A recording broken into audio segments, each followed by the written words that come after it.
هیڅ هم نه یم پوه شوې. بس زما د اخرنی مثل دی.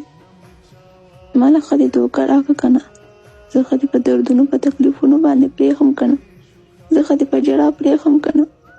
ما له دې ډېره غټه سزا راکړه.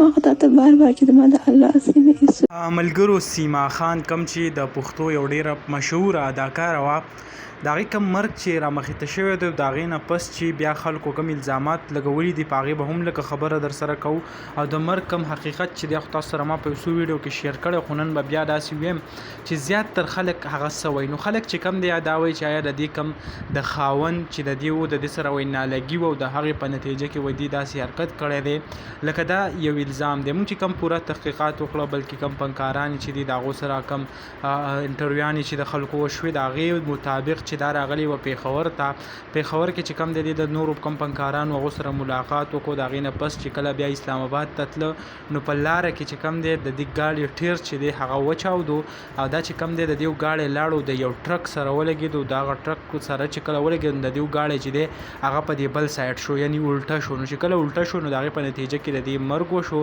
او د دې کم لور چې دا هغه زخمي شوه. لور چې کم دی په مردان کې په هسپتال کې ده، هلته چې کم دی یو سرجري هم شوې ده، خو نور کم طبیعت چې دی هغه برابر دی. د سمیع خان عرفي نونو کم جنازه یا څه چې وو هغه هم په مردان کم ابایي حلقې چې دا هلته ادا شوي دي، او کم خاورو ته چې دا هلته سپارلی شوي ده. دا کوم ویډیو چې کوم معلوماتو ما غوښته تاسو سره شریک کړم، انشاءالله بل ویډیو کې ملاقات کوو. الله حافظ.